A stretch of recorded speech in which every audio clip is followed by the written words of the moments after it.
त्यांची संख्या. आणि अशा या अनंत जीवराशीमध्ये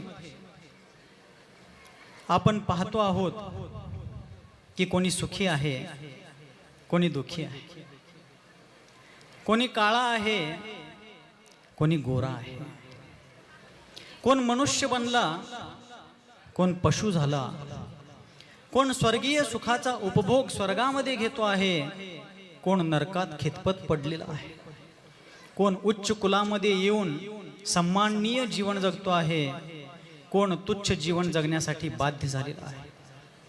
अशा अनेक विषमता या जगाच्या पाठीवरती आपण आपल्या डोळ्यांनी उघडपणे पाहू शकतो. आणि या जीवराशीमध्ये, जीवसृष्टीमध्ये असणारी ही जी विषमता आहे, गरिबी श्रीमंतीची, उच्च नीचतेची, आता सांगितल्याप्रमाणे या सगळ्या गोष्टींची जी विषमता आहे, ही विषमता ज्या त्या जीवांनी आपापल्या पूर्वजन्मामध्ये आपापल्या शुभाशुभ भावांनी आणि शुभाशुभ क्रियांनी संचित केलेल्या कर्माचं फळ आहे. तीर्थंकरांचं कल्याणक पाहण्यासाठी आपण आज इथं जमलेलो आहोत. आपल्या सर्वांच्या समोर आज शास्त्रोक्त विधीनं राज्याभिषेकाचा सोहळा या ठिकाणी झाला. हे सुद्धा त्या तीर्थंकर म्हणवून घेणाऱ्या तीर्थंकरासारख्या पवित्र अवस्थेला पोहोचलेल्या तीर्थंकरत्वाच्या कर्तव्याला संपादन करणाऱ्या त्या भव्य जीवाचं पुण्य आहे.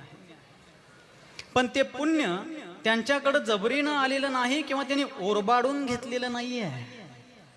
त्यांनी आपल्या कल्याणाबरोबरच इतरांच्या कल्याणाची कामना केली. हे कालही आपण चर्चा करत होतो. आणि म्हणूनच त्यांच्या पुण्य परिणामांनी त्या प्रकारच्या सर्वोच्च पुण्याचा संचय त्यांनी करून घेतला आणि म्हणूनच जगातल्या सर्वोच्च सन्मानाला ते पात्र झाले. पाहिजे म्हटल्यानं जगात कोणतीही गोष्ट मिळत नसते, सामान्य नियम आहे. पाहिजे म्हटल्यानंच जर कोणतीही इच्छित वस्तू मिळत असती तर जगातले सगळेच जीव काही ना काही पाहिजे म्हणत असतात. आणि पाहिजे म्हणणं हेच त्या वस्तूला मिळवण्याचं साधन असतं तर प्रत्येकाला ती वस्तू मिळाली असती, कारण पाहिजे असं सगळेजणच म्हणत आहेत.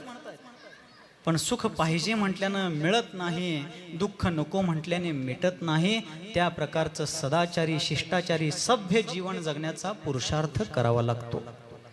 तीर्थंकर सदाचाराचे, शिष्टाचाराचे मार्गदर्शक आहे. आज जगाच्या पाठीवरती ही जी अवस्था आपण पाहतो आहोत, या अवस्थेला ज्या त्या जीवांचं पुण्यपाप कारण आहे. आणि म्हणूनच वैराग्य मणिमालामध्ये एका ठिकाणी सांगितलं, आमच्या जीवनाचे भाग्य विधाते, या नगरीचं नाव ज्यांच्यामुळे सर्वोन्नत झालं, अशा गुरुदेव आचार्य भगवान सन्मती सागर महाराजांच्या मुखारविंदातून तो श्लोक, वैराग्य मणिमालामधला श्लोक आम्ही सगळे शिष्यवृंद ऐकायचो.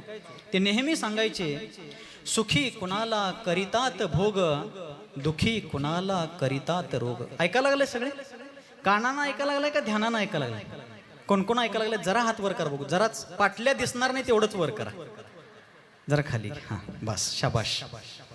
सुखी कुणाला करितात भोग, दुखी कुणाला करितात रोग, चिंताग्नी कोणास सदैव जाळी, कोणा मिळे साखर भात पोळी. काय अवस्था आहे बघा.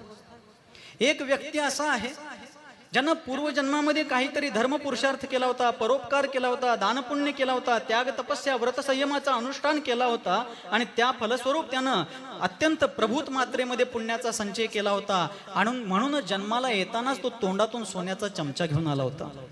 त्याचं जीवन अत्यंत विलासितापूर्वक जगतो आहे. आणि असे त्याच्या जीवनामध्ये सगळीकडं पाहिजे त्या ठिकाणी आनंदी आनंद आहे. कोणत्याही प्रकारची विघ्न बाधा नाही आहे, कोणतीही समस्या नाही आहे, कोणतंही अपयश नाही आहे, कोणताही मानापमान नाही आहे. सगळं त्याच्या मर्जीनुसार चाललंय, कारण त्याचं पुण्य त्या प्रकारचं आहे. आणि दुसरीकडं दुखी कुणाला करितात भोग, दुखी कुणाला करितात रोग. एखादा व्यक्ती असा आहे की ज्यानं आयुष्यभर काबाड कष्ट करून भरपूर संपत्ती कमावली, त्याचे पैसे त्याच्या घरात शेतात ठेवायला जागा नाहीत, भारतातल्या बँकेत ठेवायला नको म्हणून त्यानं स्विस बँकेमध्ये आपले पैसे ठेवले आणि अशी संपदा त्यानं संचित केली जरूर. पण त्याला असा असाध्य रोग जडला, भयंकर आजार त्याला आला आणि त्या आजारपणामुळे त्याचं पाचनतंत्र, त्याचं शारीरिक अवस्था अत्यंत भयंकर वाईट अवस्थेला प्राप्त झाल्यावरती डॉक्टरनी त्याला सांगितलं, हे पहा, तुम्ही फक्त आणि फक्त मुगाच्या डाळीचं शिजवलेलं पाणी, ते पण अळमी, अळमी कळते ना सगळ्यांना, ज्याच्यामध्ये मीठ, तिखट, जिरे, मिरे काहीही घातलेलं नाही आहे, असं अळणी पाणी, सपक पाणी प्यायचं आहे आणि साधं पाणी, या दोन्हीच्या व्यतिरिक्त तुम्ही आता काहीही घ्यायचं नाही. डायनिंग टेबलवरती, त्यांच्या घरात असणाऱ्या डायनिंग टेबलवरती ठेवायला जागा नाहीत, एवढं मोठं मेन्यू कार्ड आहे, एवढी सगळी व्यंजनं बनवण्यात आलेली आहेत, पण ज्यानं हे सगळं खडं केलं त्याला मात्र मुगाच्या पाण्याशिवाय काहीही पिता येत. ती ओळा लागले सारखं ಎಂತಾದ್ ನಂಗೆ ಜಗದ್ವರ್ತ ಕರ್ಮಿತೇನೆ ಯಾನ್ ಎಲ್ಲ ನನ್ನ ಪಾಲಿಗೆ ಬತ್ತೇನೆ ಯಾನ್ ಎಲ್ಲ ದ್ಯಾವ್ರ ನಂಗೈಲಿ ಮರ್ತಿದ ಯಾನ್ ಟ್ಯಾಂಕ್ ಚಲೋ ಚಲೋ ಎಂಥವ್ರನ್ನೆಲ್ಲ ಒಯ್ಕದ ನಂಗೈ ಹಾಕ್ಬಿಟ್ಟಿದ ಯಾನ್ ಟ್ಯಾಂಕ್ ಇಷ್ಟೆಲ್ಲ ಮಾಡಿ ಇಟ್ಟಿದಾರು. ಎಲ್ಲ ಕೈ ಹತ್ತು ಪೆಹಿಂದ ಸರ್ಸ್ ಎಲ್ಲ ಹೊಡಿಕದವ್ರು ಕರೆ ನಂಗೆ यान तिनक बरवात उनक बरवात यान माडक बरवातू म्हणून तो रात्रन दिवस एवढा लागलाय. रात्रन दिना नेळखदाव का सुखी कुणाला करितात भोग, दुखी कुणाला करितात रोग, चिंताग्नी कोणास सदैव जाय. एक व्यक्ती आहे जो रात्रंदिवस चिंता करतो, दुसरा कोणी आहे तो निश्चिंतपणे जगतो. ही जगाची विषमता आहे. चिंताग्नी कोणास सदैव जाळी. एक व्यक्ती असा आहे की ज्याला उद्या काय खायचं हा प्रश्न पडल्याने चिंता निर्माण झालेली आहे, आणि दुसरा असा आहे की यातलं काय काय खायचं आणि काय काय सोडायचं याची चिंता दुसरा करतो आहे. एक व्यक्ती असा आहे की ज्याला उद्या काय घालून आबरू झाकायची याची काळजी त्याचं डोकं पोखरत आहे, आणि दुसरा आहे या कपाटातलं कोणचं कोणचं घालायचं आणि कोणचं कोणचं सोडायचं ह्याचा विचार त्याला सतावतो आहे. चिंताग्नी कोणास सदैव जाळी, कोणा मिळे साखर भात पोळी. बघा, दुसऱ्याला खायचं उद्या काय हा प्रश्न पडला, आणि एकटा आहे तो साखर भात पोळी रोजच्या रोज सकाळ संध्याकाळ खायला लागलेला आहे. चिंताग्नी कोणास सदैव जाळी, कोणा मिळे साखर भात पोळी, असे जगाचे दिसते स्वरूप. हे जगाचं सगळं स्वरूप आपल्याला दिसायला लागलं. हे सगळं आपण रोज पाहतो आहोत. याचं कारण काय? असे जगाचे दिसते स्वरूप, याला असे कारण पुण्य पाप. याला कारण काय आहे? ज्या त्या जीवाचं पुण्य पाप आहे. मग पुण्य पाप येतंय कुठून? तुम्ही आम्ही जे शुभ अशुभ परिणाम करतो, शुभ भाव केलो, मंद कशाही ठेवलो, क्रोध मान माया लोभादी परिणामांचा त्याग करून विनम्र वृत्तीनं जीवन जगू लागलो, सरळतेच्या मार्गाने चालू लागलो, आणि त्या पद्धतीनं जीवनाचा मार्ग आम्ही निर्धारित केला, तर आमचं जीवन ही पुण्यानं भरून जातं. आणि त्या विरुद्ध अशुभ कार्य करू लागलो, हिंसाचार करू लागलो, पापाचार दुराचार करू लागलो, आणि निरंतर क्रोध मान माया लोभादी कषायाने भयंकर जीवन जगू लागलो, तर आमचं पूर्वोपार्जित पुण्य घटू लागतं आणि पापाची वृद्धी होऊ लागते. हे आपल्याला कळत नाही.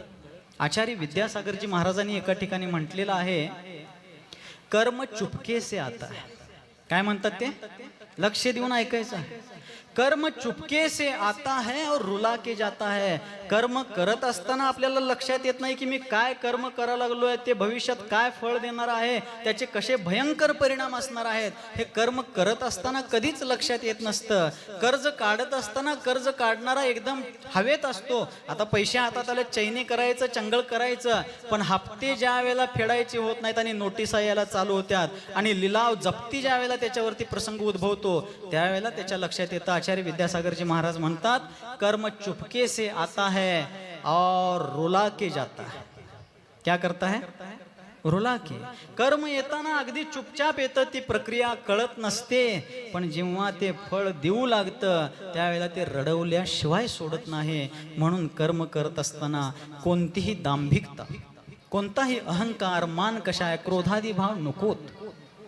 शांत संयमी वृत्तीनं गेलो तर पाहिजे त्या ठिकाणी आपल्याला यशस्वी जीवन जगता येऊ शकतं. परंतु त्यासाठी त्या प्रकारची आपली जीवन यात्रा असली पाहिजे. विचारकांनी एका ठिकाणी म्हटलं, जो 100 किलोचं जोंधळ्याचं पोतं खरेदी करतो तो ते उचलू शकत नाही. ऐका लागला? जो 100 किलोचं जोंधळ्याचं पोतं, ज्वारीचं पोतं खरेदी करतो तो ते उचलू शकत नाही, आणि जो ते पोतं उचलतो तो ते खरेदी करू शकत नाही. जगाची विचित्रता आहे. जो हमालीचं काम करायला लागलाय, काबाड कष्ट करायला लागलाय, मोल मजुरी करायला लागलाय, निरंतर अत्यंत भयंकर परिस्थितीशी संघर्ष करतो आहे, तो 100 किलोचं पोतं उचलू शकतो, त्याच्या घरापर्यंत पोहोचू शकतो, परंतु त्याला ते खरेदी करता येत नाही. आणि जो ते पोतं मार्केटमध्ये खरेदी करतो आहे त्याला ते उचलून घेता येत नाही. जो 100 किलोचं पोतं खरेदी करतो त्याला ते उचलता येत नाही, आणि जो ते उचलतो त्याला ते विकत घेता येत नाही. म्हणूनच आपल्याला जे हवं असतं ते मागितल्या मागितल्या जर मिळालं तर देवाला किंमत आणि जगायला गंमत राहणार नाही. म्हणून जीवनात संघर्ष आवश्यक आहे. हे तीर्थंकर एवढे महान झाले, हे बसल्या बसल्या सुखासुखी महान झालेले नाही आहेत. यांना तीर्थंकर पद कोणी रिझर्वेशन मध्ये दिलेलं नाही आहे. यांना तीर्थंकर पद कोणी गिफ्ट मध्ये दिलेलं नाही आहे. तुम्ही अमुक राजाचे पुत्र आहात, या तुमच्यासाठी आम्ही हे बुक करतो, हे आरक्षित करतो म्हणून कोणीही दिलेलं नाही आहे. त्यांनी स्वतःच्या पुरुषार्थानं तसे बनलेले आहेत. मनाच्या मोठेपणानं, विनम्र वृत्तीनं आणि अत्यंत सरळ मार्गानं गेल्याने ते तशा प्रकारे बनलेले आहेत. एका विचारकाने एका ठिकाणी म्हटलेलं आहे, इस दुनिया में कुछ लोग ऐसे होते हैं जो सीधे साधे रास्ते पर टेढ़ा चला करते हैं. काय म्हणतात? इस दुनिया में कुछ लोग ऐसे होते हैं जो सीधे साधे रास्ते पर टेढ़ा चला करते हैं. काही माणसं अशीही जगाच्या या गोंधळामध्ये असतात की जी सरळ मार्गावरती सुद्धा वाकडं चालण्याचा प्रयत्न करतात. इस दुनिया में कुछ लोग ऐसे भी होते हैं जो सीधे साधे रास्ते पर टेढ़ा चला करते हैं, और कुछ महात्मा ऐसे होते हैं जो टेढ़े मेढ़े रास्ते पर भी सीधा चला करते हैं. जो टेढ़े मेढ़े रास्ते पर भी सीधा चला करते. म्हणूनच ते तीर्थंकर होतात. कोणालाही ते जागीरदारीनं, कोणालाही ते वतनदारीनं, कोणालाही ते वारसा हक्कानं तीर्थंकर पद मिळत नाही. त्यांची महानता तितकी आहे. आज ते राजे झाले. आपण त्यांचा राज्याभिषेक पाहिला. आज आपल्याला प्रश्न पडू शकतो की तीर्थंकर आहेत, पूर्वजन्मामध्येच त्यांनी तीर्थंकर बनण्यासारखं महान पुण्य संचित केलं. त्यांना माहिती आहे की संसार अशार आहे, जीवन नश्वर आहे आणि संपूर्ण अनादिकालापासून जन्मजरा मृत्यूच्या फेऱ्यामध्ये हा जीव भटकत आलेला आहे, दुःख भोगत आलेला आहे. आणि माझ्या कल्याणाबरोबर या सर्वांना मुक्तीचा मार्ग सांगण्यासाठी मी आज हा जन्म धारण केलेला आहे. हे माहिती असून सुद्धा, हे कळत असून सुद्धा त्यांनी राज्य का स्वीकारलं? त्यांचा राज्याभिषेक त्यांनी का करून घेतला? त्यांनी दीक्षाच घ्यायला पाहिजे होती. प्रश्न कळला? जर संसार नश्वर आहे, हे सगळं क्षणभंगूर आहे, हे माहिती असून सुद्धा त्यांनी राज्य का स्वीकारलं? त्यांनी संन्यास धारण का केला नाही? एक लक्षात घेऊया, तीर्थंकरांचं जीवन, त्यांच्या जीवनातली प्रत्येक घटना आणि त्यांच्या जीवनातली प्रत्येक कृती ही जगाच्या मार्गदर्शनाची अनुक्रमणिका असते. ऐका लागलाय? मी सारखं सारखं का विचारतोय? मध्ये मध्ये इथंच नव्हे, सर्वत्र विचारतोय. कारण आपण फक्त शरीरानं इथं बसायला नको, चित्त सुद्धा इथंच असू दे. तीर्थंकरांच्या जीवनातली प्रत्येक घटना, प्रत्येक प्रसंग आणि त्यांनी केलेली प्रत्येक कृती जगाच्या मार्गदर्शनाची अनुक्रमणिका असते. आणि तीर्थंकर आपल्या प्रत्येक कृतीनं, आपल्या कर्तव्य तत्परतेनं स्वतःच्या उन्नतीबरोबर जगाचं मार्गदर्शन करत असतात. म्हणूनच प्रतिष्ठाशास्त्रामध्ये सुद्धा, आगमशास्त्रामध्ये, सिद्धांत ग्रंथांमध्ये तीर्थंकरांना जगद्गुरु म्हटलेलं आहे. काय म्हटलेलं आहे? म्हणा एकदा तोंडानं. तीर्थंकरांना काय म्हटलं? जगद्गुरु, जगाचे गुरु. जगाचे गुरु हे फक्त दिगंबर, मुद्राधारी, निर्ग्रंथ दिगंबर तीर्थंकर, आचार्य, अरिहंत सिद्ध आचार्य, उपाध्याय, साधू हेच असतात. सग्रंथ अवस्था, वस्त्रादी धारण करणारे लोक जगद्गुरु असू शकत नाहीत.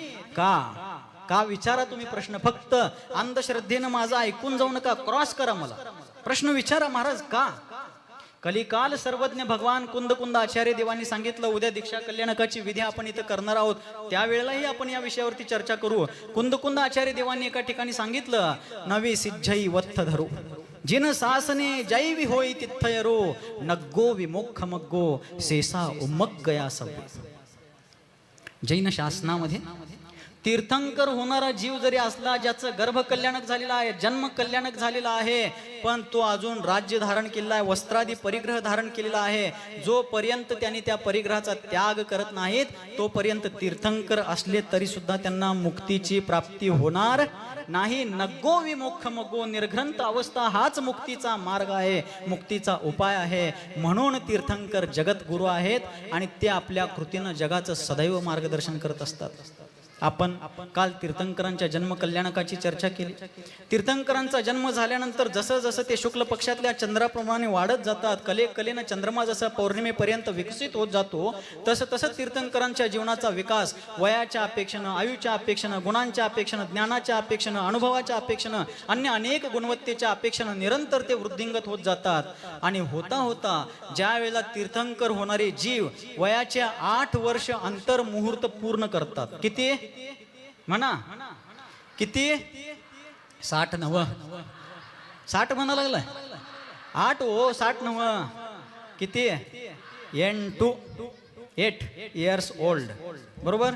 वयाचे 8 वर्ष जेव्हा ते पूर्ण करतात तेव्हाच ते श्रावकांच्या 12 व्रतांचं पालन करतात. कोण? तीर्थंकर.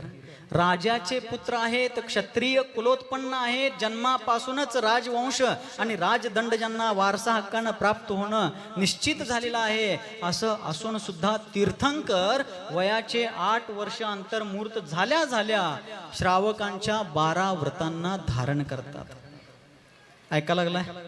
कोणतीही गोष्ट एखादा व्यक्ती समोर तेव्हाच सांगू शकतो जेव्हा तो स्वतः त्याचं पालन करतो. काय करतोय? तो स्वतः त्या गोष्टीचं पालन जेव्हा करतो तेव्हाच तो समोरच्यांना त्याचा उपदेश देऊ शकतो. तीर्थंकर सुद्धा जगाचे उपदेशक एवढ्यासाठी झाले, त्यांनी जगाला फक्त शहाणपणा सांगितलेला नाही, अगोदर त्या स्वतः त्या गोष्टी फॉलो केलेल्या आहेत, आत्मसात केलेल्या आहेत, आचरणामध्ये उतरवलेल्या आहेत आणि मग त्यांनी लोकांना सांगितलं. वयाच्या 8 वर्ष अंतर्मुहूर्त झाल्या झाल्या श्रावकाचार त्यांनी अंगीकार केला. आज आपण निम्म वय ओलांडून गेलो आहोत. कोणी कोणी तर वयोवृद्ध अवस्थेला प्राप्त झालेला आहे. करीना बस तेल्लेत गोत तिल्ला. भाषा कशाला म्हणतात माहिती नाहीये. भगवंतांचा अभिषेक कसा करतात समजत नाहीये. मग कसं होणार? कशा टिकणार परंपरा? मग पहिला आपण ही फॉलो करूया, आपण त्याचं पालन करण्याचा प्रयत्न करूया. आणि मग 8 वर्ष अंतर्मुहूर्त पूर्ण झाल्यानंतर वयाच्या 8 वर्षाच्या पूर्ततेनंतर तीर्थंकर श्रावक धर्माला धारण करतात आणि तो धर्म आचरण करू लागतात. पुढं मोठे झाल्यानंतर वयाच्या 25-30 वयाच्या मर्यादेमध्ये आल्यानंतर त्यांचे वडील आपल्या पुत्राला सुयोग्य जाणून त्यांचा युवराज्याभिषेक करतात आणि आणखीन काही कालावधी गेल्यानंतर त्यांचा राज्याभिषेक करून त्यांना राज्यकार्य, राजकारभार, राजकारण सोपवतात. मग मगाशी प्रश्न उपस्थित झाला की संपूर्ण वैभव, ऐश्वर्य, सत्ता, साम्राज्य हे सगळं नश्वर आहे. तीर्थंकरांना माहिती आहे हे जीवन क्षणभंगुर आहे, पाण्यावरच्या बुडबुड्या समान आहे, ते जाणतात. आणि असं असून देखील नश्वर संसारामध्ये त्यांनी राज्यपाठ स्वीकार का केला? तर मेरी भावनामध्ये आपण रोज म्हणत असतो, धर्मनिष्ठ होकर राजा भी न्याय प्रजा का किया करे. ही ओळ म्हणतो ना आपण. कोणती ओळ म्हणतो? म्हणा बघू एकदा जोरात. धर्मनिष्ठ होकर राजा भी न्याय प्रजा का किया करे. लक्ष देऊन ऐकायचं आज. फक्त कानानं ऐकायचं नाही, ध्यानानं ऐकायचं. मेरी भावनामध्ये जुगल किशोर मुक्त्यार्जिनी राजा कसा असावा, राजसत्ता धारण करणाऱ्या राजाचं व्यक्तिमत्व काय आहे ते सांगताना सांगितलं, धर्मनिष्ठ होकर राजा भी. राजा कसा पाहिजे? राजा धर्मनिष्ठ पाहिजे. धर्मांध नको, पण धर्मनिष्ठ अवश्य असला पाहिजे. आणि जो राजा धर्मनिष्ठ आहे, गृहस्थ अवस्थेमध्ये राहून राजसत्तेचा उपभोग घेत असताना, राज्यकारभार करत असताना धर्माकडे त्याचं दुर्लक्ष होता कामा नये. तो गृहस्थ जीवन जगत असताना, आपल्या श्रावक धर्माचं कर्तव्य पालन करत असताना रोजच्या रोज भगवंतांचा अभिषेक. किती पुरुष मंडळी आहे या सभेमधले रोज अभिषेक करते तो भगवंतांचा. हात वर करा बघू, मंचवरती करा बघू. हे सवालधारक 1 आणि 2, 2.5, 3.25, 99. हा, मोजून 10-12 लोक एवढ्या विशाल सभेमध्ये दिसत आहेत. धर्मनिष्ठ होकर राजा भी. अगोदर राजानं ते पालन केलं तर जैसा राजा तैसी प्रजा. जसा राजा तशी प्रजा. राजा स्वतः धर्मनिष्ठ असला पाहिजे. श्रावकांच्या आवश्यक 6 आवश्यक क्रिया, देवपूजा, गुरुपास्ती, स्वाध्याय, संयम, तप आणि दान, ह्या सगळ्या गोष्टी राजा स्वतः करत असला पाहिजे. तेव्हाच त्याची प्रजा भी धर्मनिष्ठ होत असते. धर्मनिष्ठ होकर राजा भी न्याय प्रजा का किया करे. प्रजेचा न्याय करत असताना राजा निष्पक्ष झाला पाहिजे. कोणताही पक्ष, कोणतीही बाजू, कोणतीही एकच बाजू बघून त्यांना न्याय करता उपयोगी नाही आहे. धर्मनिष्ठ होऊन जो राजा न्याय करतो तो कोणत्याही पक्षावरती, पक्ष म्हणजे इथं राजकीय पक्ष घेऊ नका, बाजू, वादी प्रतिवादी असं समजा, कोणत्याही पक्षावरती तो अन्याय करत नसतो. कारण तो स्वतः धर्मनिष्ठ, स्वतः सदाचारी आहे, स्वतः अत्यंत शिष्टाचारी असा तो राजा आहे. असा राजा. मग तीर्थंकर जेव्हा राजे होतात, आपण आदिनाथ तीर्थंकरांचं जीवनचरित्र ऐकतो, वाचतो.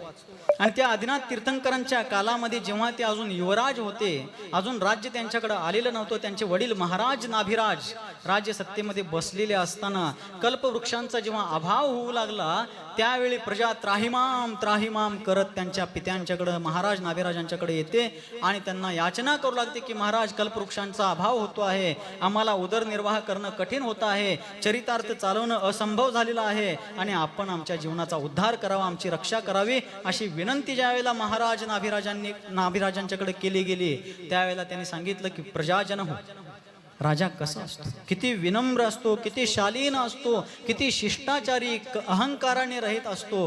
त्यावेळेला महाराज नाभिराज राजसत्तेचा अहंकार न करता प्रजाजनांच्या बरोबर शिष्टाचार भाषेत, संयमी भाषेमध्ये म्हणतात की प्रजाजन हो, तुम्ही दुःखी आहात, संकटात आहात, हे आज तुम्ही माझ्यासमोर मांडलेलं आहात, पण काळजी करायचं कारण नाही. आपल्यामध्ये त्रिभुवनपती भगवान वृषभदेव विराजमान आहेत, तुम्ही त्यांच्याकडे जा, ते तुम्हाला नक्कीच मार्ग दाखवतील. कारण जे साक्षात जगाला मुक्तीचा मार्ग दाखवू शकतात, ते या सामान्य समस्येतून बाहेर पडण्याचा मार्ग नक्कीच दाखवतील. तुम्ही वृषभनाथांच्याकडे जावा, आदिनाथांच्याकडे जावा. त्यावेळेला प्रजा जेव्हा आदिनाथांच्याकडे जाते, ते युवराज पदावरती असतात, पण युवराज असून सुद्धा बाळाचे पाय कशात? पाण्यात पाळण्यात. वय बाळाचे पाय पाळण्यात. आचार्य विद्यासागरजी महाराजांनी मूक माटी महाकाव्यामध्ये बाळाचे पाय पाळण्यात या मराठी म्हणीचं हिंदीमध्ये काव्यात्मक पद्धतीनं वर्णन करताना म्हटलं, टालने में नहीं. हिंदी येत असेल की आपल्याला जरा जरा. टालने में नहीं, सती संतों की आज्ञा पालने में ही, पूत का लक्षण पालने में यह सूक्ति चरितार्थ होती है बेटा. म्हणजे पाळणा शब्द आला ना, पाळणा, त्या म्हणीमध्ये पाळणा शब्द आला. पाळणा म्हणजे फक्त त्वटलं असा अर्थ त्याने घेतलेला नाही. पाळणा म्हणजे पालन करणे या अर्थानं त्यांनी वर्णन करताना सांगितलं. टाळण्यामध्ये नव्हे, डिलीट करण्यामध्ये, दुर्लक्ष करण्यामध्ये वडीलधारी मोठी माणसं जे अनुभवी आहेत. आज झालेलं काय, आमची युवा पिढी, तरुण पिढी, बरीच मुलं मुली चांगली आहेत, पण बऱ्याच संख्येमध्ये असेही लोक आहेत युवा पिढीमध्ये की ज्यांना शिक्षणाचं, डिग्रीचं, आपल्या पदाचं, पोस्टिंगचं, पॅकेजचा अहंकार निर्माण झाल्यामुळं वडीलधाऱ्यांच्या अनुभवी सल्ल्याला ठोकरलं जातं. ज्या वडीलधारी मंडळीने आपण लहान असताना आपल्याला ₹2 देऊन खायला पैसे दिले, कड्या खांद्यावरती उचलून घेऊन खेळवलं, आज त्या म्हाताऱ्या माणसांचा अनादर केला जातो, त्यांना घरातली अडगळ समजली जाते, त्यांचा निरादर करून तिरस्कृत, उपेक्षित केलं जातं. हे चुकीचं आहे. पूज्य मोठे महाराज नेहमी, धर्मसागरजी महाराज नेहमी सांगत असतात, गावातले, घरातले, समाजातले कोणीही वडीलधारी मंडळी असू द्यात, घरातली म्हातारी माणसं आपल्याला काही कमवून नाही आणू देऊ शकली, काही अडचण नाही, पण ते आपल्याला आधार देतील, मार्गदर्शन करतील. जसं अंगणात असलेलं एखादं झाड फळ जरी दिलं नाही तरी सावली नक्कीच देतं, तसं घरातली म्हातारी माणसं कमवून नाही देऊ शकली तरी अनुभवाचे सल्ले बाळकडून नक्की देत असतात. म्हाताऱ्या माणसांचा आपल्या लहानपणी ज्यांनी लहानाचं मोठं केलं त्यांचा अनादर अहंकारानं, आपल्या शिक्षणाचा अहंकार, आपल्या पैशाचा, पोस्टिंगचा किंवा पॅकेजचा कोणताही अहंकार नको. कारण अहंकार भयंकर आहे. नीतिकारांनी एका ठिकाणी सांगितलं, काय सांगितलं?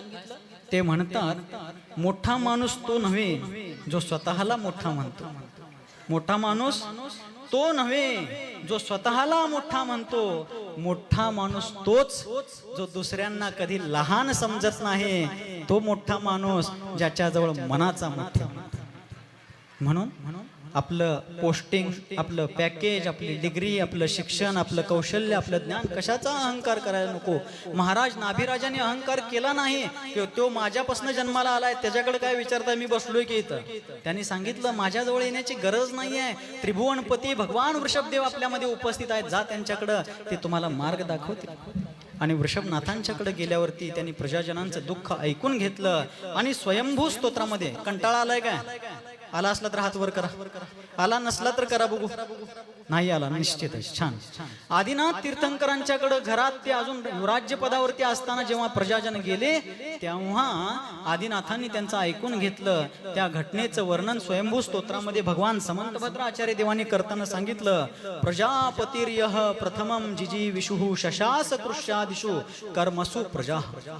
जेव्हा प्रजा त्यांच्याजवळ आली त्यांनी आपलं गारानं मांडलं. त्यावेळेला वृषभेश्वरांनी त्यांचं सगळं ऐकून घेऊन ते प्रजापती झाले आणि आपल्या अवधी ज्ञानानं त्यांनी विधेय क्षेत्राच्या कर्मभूमीची व्यवस्था जाणून घेतली आणि तिथले गृहस्थ लोक आपल्या चरितार्थासाठी असी मसी कृषी विद्या वाणिज्य शिल्प ह्या साधनांचं कसं अंगीकार करतात, त्याचं कसं त्याला उपयोग करून घेऊन आपल्या जीवन चरितार्थाचं साधन करून घेतात ते जाणून घेतलं आणि त्यांनी प्रजाजनांना शशास कृष्यादिषु, शशास म्हणजे उपदेश दिला. कशाचा? कृषी आदिषु.